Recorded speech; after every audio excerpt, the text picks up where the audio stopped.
सहारे।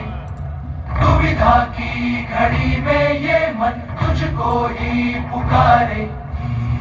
तेरे ही बल से है मन हमारा, तू ही करेगा मंगल हमारा।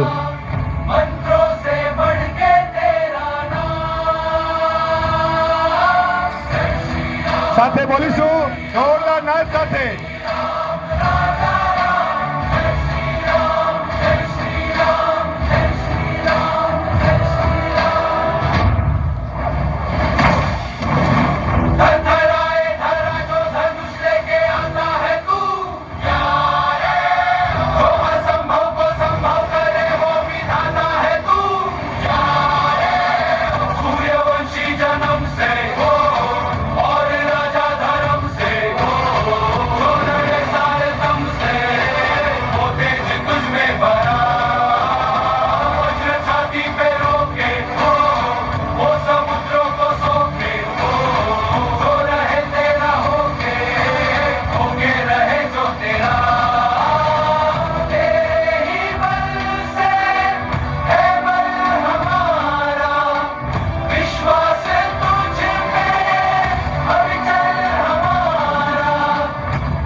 झोपड़ी के बाग आज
गगन सारा समंदर छोड़े अपना किनारा।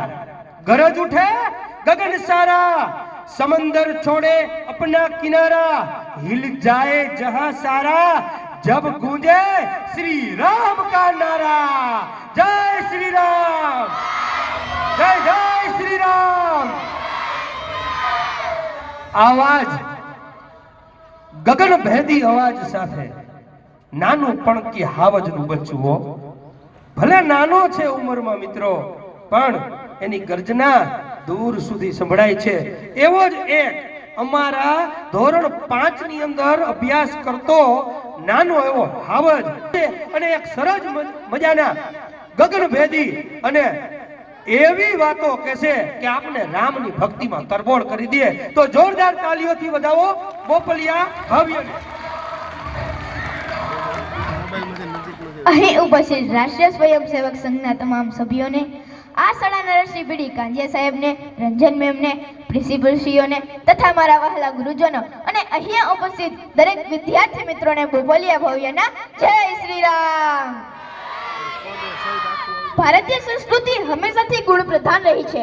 અહીં સફળતા અને સમૃદ્ધિની સરખામણીમાં ગુણોને વધુ મહત્વ અપાયું છે અને એવા જ કે જેના ગુણ ગાન કરતા આખું જીવન ઓછું પડે એવા ભગવાન શ્રી રામની થોડી વાતો હું તમારી પાસે રજૂ કરવા જઈ રહ્યો છું. હમણાં છેલ્લા કેટલાક દિવસથી રામ મંદિર ચર્ચામાં છે. આનું કારણ એ છે કે 5 ઓગસ્ટ 2020 આપણા પ્રધાનમંત્રી શ્રી નરેન્દ્ર મોદીજીના હાથે રામ મંદિરનું ભૂમિપૂજન થયેલું અને હવે એના જ ઉદ્ઘોષ ઉપર 22 જાન્યુઆરીએ 2024 ઘર ઘર દિવાળીમાં દરેક ઘરે દીવાઓ પ્રજ્વલિત કરીને દિવાળી ઉજવવામાં આવશે. રિપુરણસિંહ જીતી સુજન સુરગાવત સીતા સહિત અનુજ પ્રભુ વાવત. અયોધ્યા એક ભારતનો ઐતિહાસિક શહેર છે જે રામ ભગવાનની જન્મભૂમિ છે અને આપણે એ બધા જાણીએ છીએ. ત્રેતા યુગમાં ભગવાન શ્રી રામ પોતાના ત્રણેય ભાઈઓ સહિત અવતરિત થયા હતા. અથર્વ વેદોમાં અયોધ્યાનું વર્ણન મળે છે. મર્યાદા પુરુષોત્તમ શ્રી રામ શ્રી હરિ વિષ્ણુના 10 અવતારોમાંના 7મા અવતાર હતા અને તેઓએ પોતાના આદર્શ ગુણો, વિનમ્રતા, મર્યાદા, ધૈર્ય અને પરાક્રમના એવા સર્વશ્રેષ્ઠ ઉદાહરણો સંસાર વચ્ચે મૂક્યા છે. આપણે બધા રામના ગુણોથી પરિચિત છીએ. આવા મર્યાદા પુરુષોત્તમ શ્રી રામ કોઈના પરિચયના મોહતાજ નથી. આજે એના જ જન્મભૂમિ અયોધ્યામાં રામ મંદિર બનવા જઈ રહ્યું છે. તો રામ મંદિર કેવું હશે? રામ મંદિર 70 એકરમાં બનશે. 3 એકરમાં મંદિર અને કોરિડોર હશે. 161 ફૂટ ઊંચા મંદિરમાં 5 મંડપ અને એક મુખ્ય શિખર હશે. ઇન્ટરનેશનલ શ્રી રામ એરપોર્ટ અને મંદિરના મોડેલ ઉપર હાઈટેક રેલવે સ્ટેશન બનશે. સરયુ નદીના કિનારે 5 સ્ટાર હોટલ બનશે. હિન્દુ ધર્મની આસ્થા અને સંસ્કૃતિનું પ્રતીક અયોધ્યામાં રામના દર્શન માટે મંદિરનું નિર્માણ વિકસિત થવા જઈ રહ્યું છે. राम नहीं मिलते ईंटों और दीवारों में, राम मिलते हैं निर्धन की आस धारा में. राम मिले हैं घायल पड़े जटायु को, राम मिले हैं वचन निभाती आयु को. राम मिले हैं बजरंगी के सीने में, राम मिले हैं मर्यादा से जीने में. राम मिले हैं अनसुया की मानवता में, राम मिले हैं सीता की पावनता में. राम मिले हैं ममता की मां कौशल्या को, राम मिले हैं पत्थर बनी अहल्या को. भाई भाई जोरदार तालियों बजाओ. राम मिले हैं वचनबद्ध वनवासों में, राम मिले हैं केवट के विश्वासों में. राम नहीं मिलते, याद रखना, राम नहीं मिलते मंदिर के फेरों में. अरे भाई राम मिलते हैं तो सबरी के झूठे बेरों में, सबरी के झूठे बेरों में. मैं एक सौगंध खाता हूँ राम की, मैं कसम उठाता हूँ गंगा जल की. हे मेरी भारत माँ, मुझको वरदान है, मेरी पूजा है, मेरा अरमान है. मेरा पूरा भारत धर्म स्थान है और मेरा राम तो मेरा हिंदुस्तान है, मेरा हिंदुस्तान है. हाँ तो मित्रों, आटला संघर्षो बाद આપણું આખરે તો રામ મંદિર બની જ ગયું. તો દિલથી એક નાદ તો નીકળવો જોઈએ. તો બોલો જય શ્રી રામ, जय श्री राम, જય જય શ્રી રામ, जय श्री राम. અસ્તુ જય જય ભારત. भाई भाई जोरदार तालियों बजाई आवाज.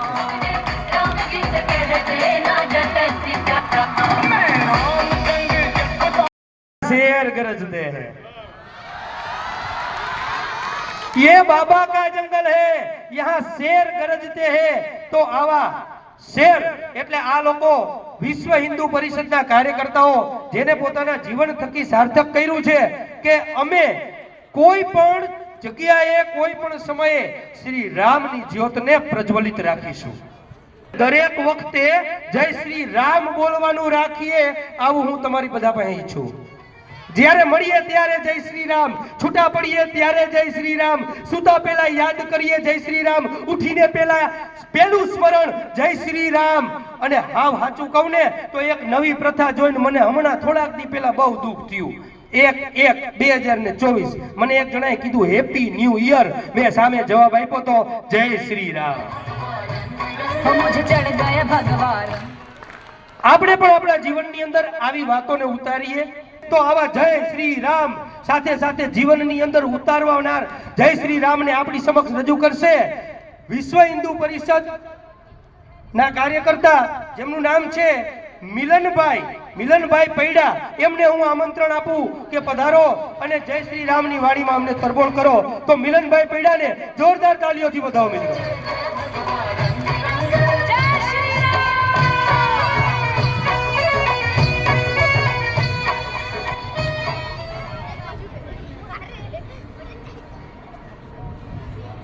આજનું આ નવયુગ પરિવારનું સ્વાગત જોઈ અને ખરેખર હૃદય લાગણીથી ખૂબ અભિભૂત થઈ ગયું છે। આવા સરસ સંકુલનું સર્જન કરવા બદલ કાંજિયા દંપતીને ખૂબ ખૂબ આભાર એમનો। એક વખત કાંજિયા દંપતી માટે જોરથી એકવાર આપણે જય શ્રી રામનો નારા લગાવીશું। જય શ્રી રામ।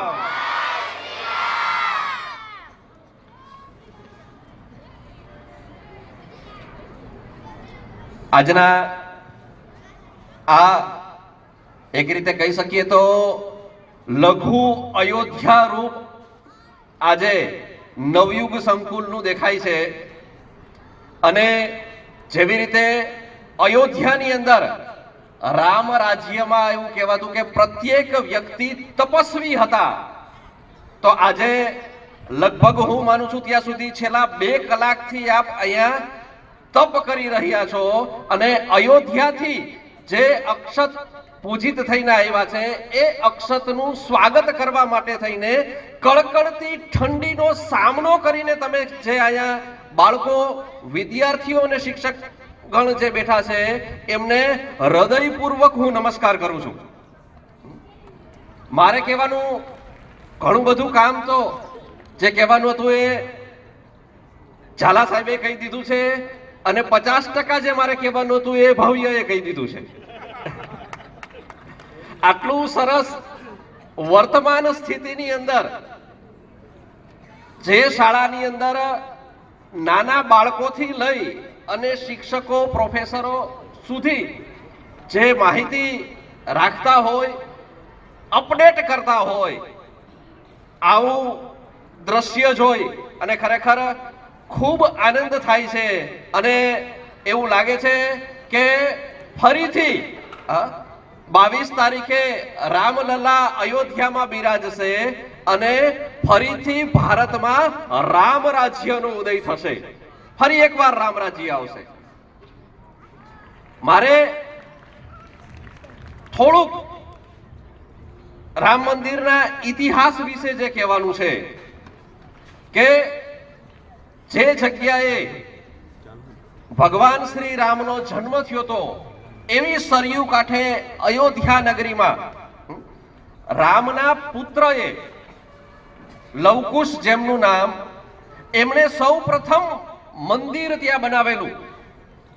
અનેક કાળક્રમે અનેક ઘટનાઓમાં અનેક વખત એમ કહીએ કે પ્રલય સુધી અનેક વખત તૂટ્યું હશે, બન્યું હશે અને ભારત ઉપર છેલ્લા 2000 વર્ષોની અંદર જે આક્રમણો થયા છે અલગ અલગ, એ પછી ગ્રીક હોય, હુણ હોય, શક હોય, મુગલો હોય, અંગ્રેજો હોય, એમાં ખાસ કરીને મુગલ કાળ દરમિયાન આ મંદિરને 1528માં જ્યારે બાબરે આક્રમણ કર્યું ત્યારે બાબરના એક સેનાપતિ હતો મીર બાકી, એમણે અયોધ્યાની અંદર જે આ ભગવાન શ્રી રામનું મંદિર હતું એને ધ્વસ્ત કર્યું. અને મંદિર શા માટે તૂટ્યું? તો એ સમયે આપણે સંગઠિત નહોતા. દરેક નાના નાના રજવાડાઓમાં વેચાઈ ગયા હતા અને પોતાના રજવાડાની ચિંતા કરતા હતા, બાજુવાળાની ચિંતા નહોતા કરતા. અને મંદિરને બચાવવા માટે થઈને એ સમયે લાખો રામ ભક્તોએ પોતાના જીવનું બલિદાન આપ્યું છે. 1528 થી લઈ અને 1947માં આપણે જ્યારે સ્વતંત્ર થયા ત્યાર સુધીમાં અલગ અલગ રામ જન્મભૂમિ ઉપર એને ધ્વસ્ત કરી અને જે બાબરી નામનો ઢાંચો બનાવવામાં આવ્યો હતો એને ફરીથી તોડવા માટે થઈને અલગ અલગ 74 વખત યુદ્ધ લડાણા છે અને 3 લાખથી વધુ રામ ભક્તોએ બલિદાન આપ્યું છે. સ્વતંત્રતા પછી એવું લાગતું હતું કે મહાત્મા ગાંધીજીના વિચાર મુજબનું રામ રાજ્ય જે છે એ ખૂબ ઝડપથી આવશે, કારણ કે એ સમયે રાષ્ટ્રના પનોતા પુત્ર એવા મહાત્મા ગાંધીને પણ રાષ્ટ્રપિતાનું બિરુદ અપાણું હતું અને એમના રામ રાજ્યની કલ્પના મુજબ આગળ ચાલશે એવું લાગતું હતું. પરંતુ નિયતિને કંઈક જુદું જ હશે મનમાં અને રામલલાનું ભવ્ય મંદિર બનવાને બદલે એ મંદિરમાં જ્યાં રામલલાનો જન્મ થયો હતો એ મંદિરને તાળા લગાવવામાં આવ્યા. સ્વતંત્ર ભારતમાં વોટ બેંકની રાજનીતિને કારણે રામલલાને 1985 સુધી બંધ તાળામાં માત્ર 12 થી રામ ભક્તો દર્શન કરી શકતા હતા અને સવાર અને સાંજ 2 ટાઈમ એક નિશ્ચિત કરેલા પૂજારી જે છે એ અંદર જઈ અને આરતી કરી શકતા હતા. બાકી કોઈને અંદર પ્રવેશવાનો અધિકાર નહોતો.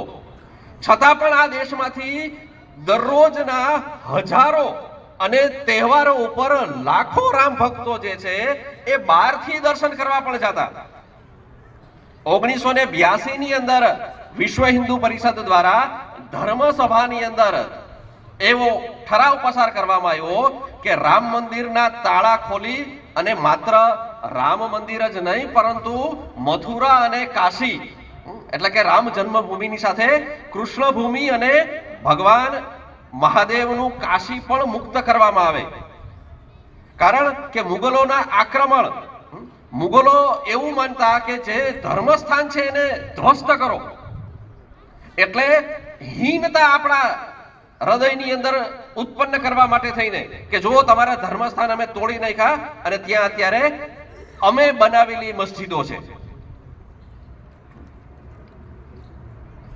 જોરદાર વિશ્વ હિન્દુ પરિષદ દ્વારા અભિયાન ચલાવવામાં આવ્યું અને સરકારે એની સામે ઝૂકવું પડ્યું અને 1985 ની અંદર એ તાળા ખુલ્યા.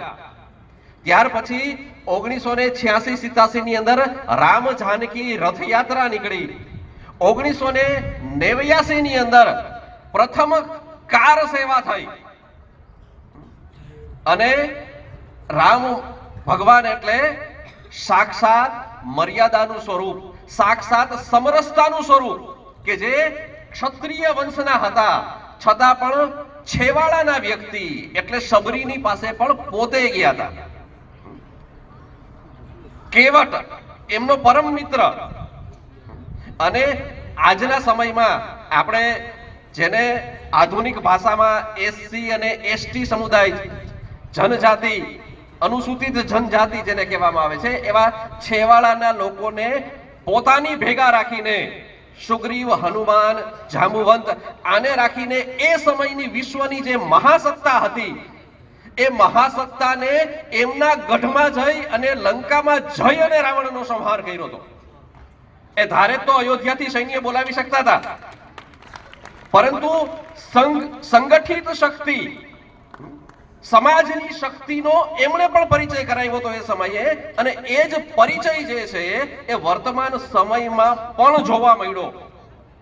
અને પહેલી ઈંટ જે છે કારસેવાની એ બિહારના કામેશ્વર ચોપાલ નામના, આજના જેને આપણે અનુસૂચિત જાતિ કહેવામાં આવે છે, એના એક કાર્યકર્તા દ્વારા મૂકવામાં આવી. અને આજે પણ જે ભવ્ય રામ મંદિર બનવાનું છે, હું તો ખાલી એક જ વાક્ય કહીશ કે આજે આપણી શાળાની અંદર જે વાતાવરણ આપણે જોવા મળ્યું છે એ જ વાતાવરણ આપણે 22મી જાન્યુઆરીએ આપણા ઘરનું વાતાવરણ બનાવવાનું છે. દરેક ઘર જે છે આ અયોધ્યા સ્વરૂપ બનવું જોઈએ. આપણે આપણા ઘરમાં વહેલા ઉઠીને બહેનો જે છે એ રંગોળી કરે, ઘરને આગળ તોરણ બાંધવામાં આવે. આંબાનું પણ તોરણ હોઈ શકે, આસોપાલવનું પણ તોરણ હોઈ શકે. સવારમાં તુલસી પૂજન થાય અને બપોરે દિવસ દરમિયાન ઘરમાં નથી રહેવાનું, માત્ર સવારે રંગોળી ઘરમાં કરવાની છે. અને જે અમૃત સિદ્ધિ યોગ જે સાહેબે વાત કરી કે જે સમયે રામલલાનો પુનઃ પ્રાણ પ્રતિષ્ઠા મહોત્સવ, એ જ્યારે પુનઃ પ્રાણ પ્રતિષ્ઠા થાય એ સમયે આપણા ઘરથી નજીકનું જે મંદિર છે એ મંદિરને અયોધ્યા સ્વરૂપ બનાવી અને બધાએ ત્યાં મહાઆરતી, રામ નામ જપમાળા કે કોઈ પણ બધાએ મળી અને કાર્યક્રમ કરવાનો છે. અને લાઈવ અયોધ્યામાં જે કાર્યક્રમ થતો હશે એનું લાઈવ પ્રસારણ આવવાનું છે. તો આપણે શેરીમાં મળી અને મોટા પ્રોજેક્ટર ઉપર એ સ્ક્રીન ઉપર બધાએ જોઈ શકીએ. અને ત્યાં જે સમયે રાજ્યાભિષેક થાય એ જ સમયે આપણે પણ આપણા મંદિરમાં મહાઆરતી કરીએ.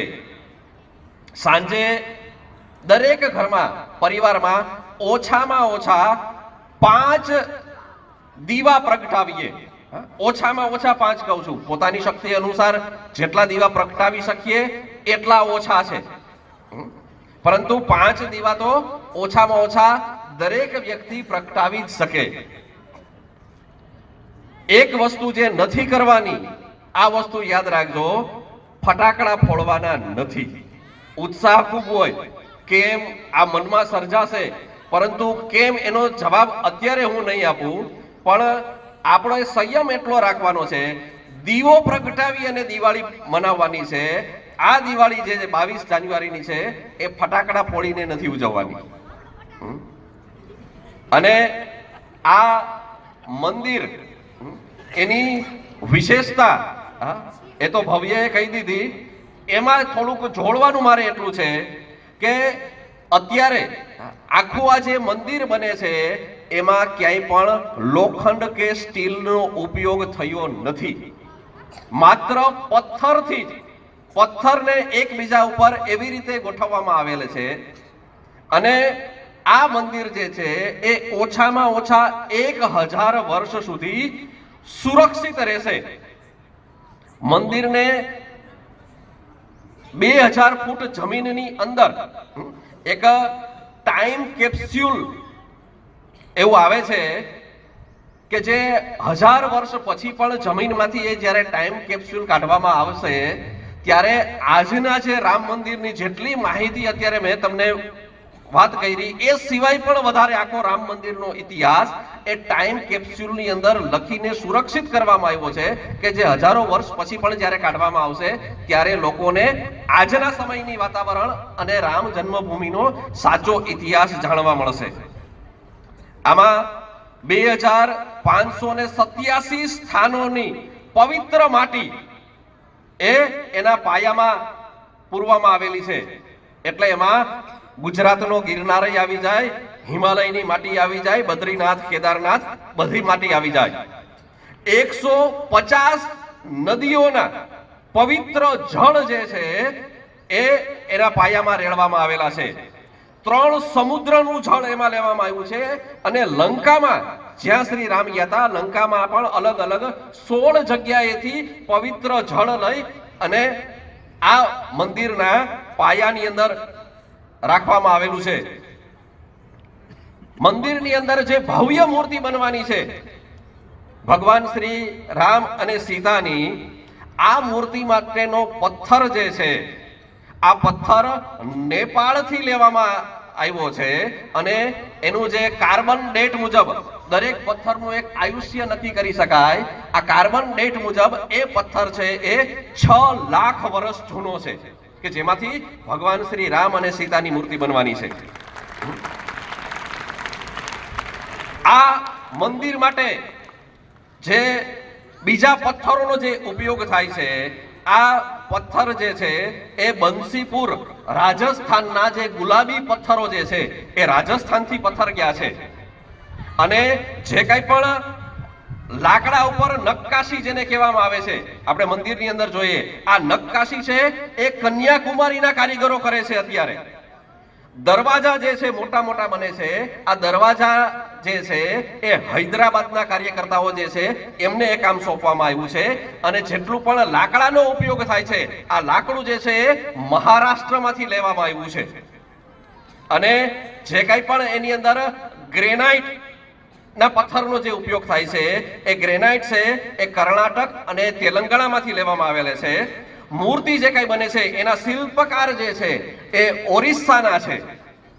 અને આ બધા આખા મંદિરનો નકશો બનાવનાર જે કઈ પણ જેને આપણે આર્કિટેક્ટ કહીએ અને જેમણે અત્યાર સુધીમાં વંશ વારસાગત જેમણે આ મંદિરોનું જ નિર્માણ કર્યું છે એવા સોમપુરા પરિવાર છે, આ આપણા ગુજરાતનો છે. અને જે ઝાલા સાહેબે ઉલ્લેખ કર્યો અગરબત્તીનો, આ 108 ફૂટ લાંબી અગરબત્તી અને લગભગ 45 દિવસ સુધી એ પ્રજ્વલિત રહેશે એ વડોદરાની નજીક બનાવવામાં આવી છે. આની અંદર ગુજરાતનો અનન્ય યોગદાન છે એવું આપણે કહી શકીએ. અને આખું ભારત જે છે અત્યારે દરેક પ્રાંતના લોકો જે છે એ ઘણા સમયથી ઓછામાં ઓછા 2 વર્ષથી ત્યાં તપ કરે છે. એટલે રામ જે છે એક માત્ર અયોધ્યાના નથી, સમગ્ર રાષ્ટ્ર અને સમગ્ર વિશ્વના છે. માત્ર હિન્દુ ધર્મ એને ધર્મના ભગવાન તરીકે ન જોતા આપણે રાષ્ટ્ર પુરુષ તરીકે ભગવાન શ્રી રામને આપણે જોવા જોઈએ. એક આદર્શ, દરેક રીતના આદર્શ, એ આદર્શ ભાઈ હોય, આદર્શ પુત્ર હોય, આદર્શ પતિ હોય, આદર્શ મિત્ર હોય, જે કોઈ પણ સંબંધો જે છે એમાં દરેક પ્રકારના સંબંધોમાં આદર્શ જે છે આ શ્રી રામ છે. અને આજે વાતાવરણ જોઈ અને ખૂબ આનંદ થયો કે આ રામ અત્યારે આપણા બધાના હૃદયમાં વસેલા હોય એવું જોવા મળે છે, અનુભવવા મળે છે. જે પ્રકારનું અક્ષતનું સ્વાગત થયું એ જોતા અત્યારે જે શરૂઆતમાં મેં કીધું એ રીતે લઘુ અયોધ્યા નું સ્વરૂપ આજે નવયુગ સંકુલે ધારણ કર્યું હોય એવું લાગે છે.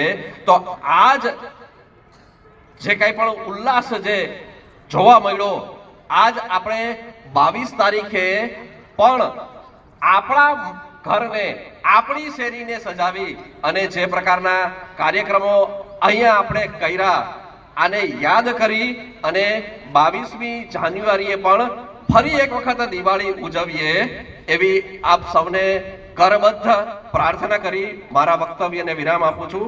અસ્તુ. જય શ્રી રામ. કાંજિયા સાહેબ, બેન શ્રી રંજનબેન, નવયુગના અન્ય આચાર્યગણો, વિદ્યાર્થી ભાઈઓ અને બહેનો, જે આપણે વાત કહેવાની છે ને આપણે જે માહોલ બનાવ્યો છે એ આપણે ખાલી પેલું ગીત જોયું ને એમાંય આવી ગયું. જેના માટે આપણે ભેગા થયા છીએ માત્ર પેલું ગીત. ભગવાન શ્રી બેઠા છે સામે. ભવ્યભાઈએ કહી દીધું, બાકી હતું મિલનભાઈએ પૂરું કર્યું. હવે મારે શું કહેવાનું, મારે વિચારવાનું.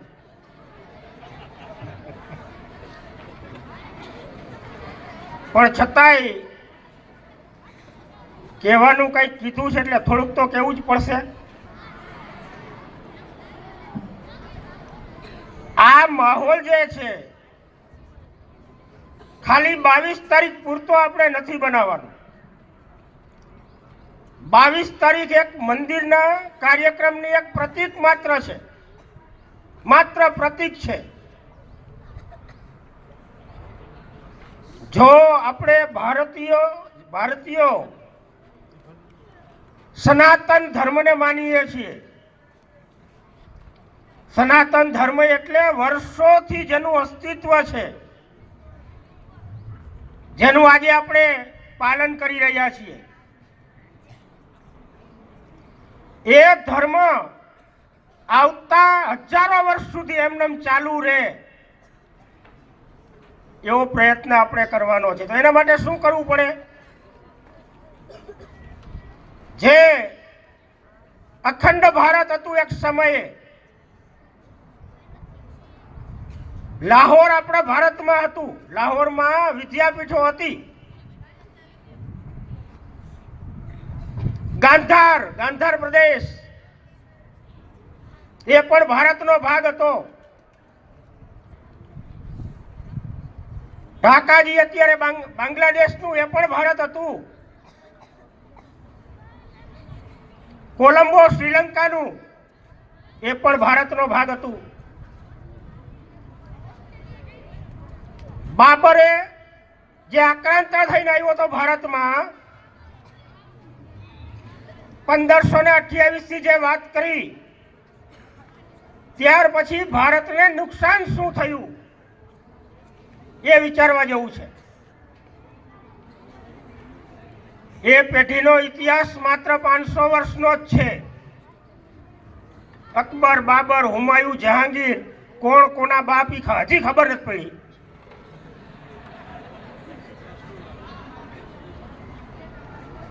આવી પેઢીઓ આપણે ઇતિહાસમાં વાંચી છે. આપણો હજારો વર્ષનો ઇતિહાસ એ આપણા ધર્મને નાશ કરી શકે તાકાત છે, પણ જેમણે નુકસાન કર્યું છે જોવા જેવું છે. ધર્માંતરણ ખૂબ થયું. ધર્માંતરણ થયું. 80,000 મંદિરનો નાશ કર્યો એ સમયે. ઉત્તર ભારતના 80,000 મંદિર હિન્દુઓના. આપણી પ્રજામાં ધર્માંતરણ થયું. આપણા જે હિન્દુ ભાઈઓ હતા એ કન્વર્ટ થઈ ગયા અને એના પરિણામે 1876માં ભારત જે અખંડ હતું એમાંથી અફઘાનિસ્તાનથી શરૂઆત થઈ ગઈ. 1876માં અફઘાનિસ્તાન ભારતથી જુદું પડ્યું. ધીમે ધીમે બર્મા, મ્યાનમાર, બ્રહ્મદેશ, પાકિસ્તાન, શ્રીલંકા, નેપાળ, તિબેટ, આવા અલગ અલગ દેશો જે ભારતના ભાગ હતા એ બધાય ભારતથી જુદા પડ્યા. જે અખંડ ભારત કહેવાતું, છેલ્લું બાંગ્લાદેશ પણ જુદું પડ્યું. આ નુકસાન ગયું આપણને. હિન્દુ શક્તિની તાકાત ઘટી. પણ સારા નસીબે આજે 22મી જાન્યુઆરીએ જે કંઈ કાર્યક્રમ થવાનો છે, જે મંદિરનું નિર્માણ થવાનું છે, એના પાયામાં એકતા સંગઠનનો ભાવ રહેલો છે. ફરી પાછું આજે આપણે મેં વાત કરી, પાછું અખંડ ભારતનું નિર્માણ થાય એના માટેની પણ એક રચના છે. વંદે માતરમ, ભારત માતાની જય.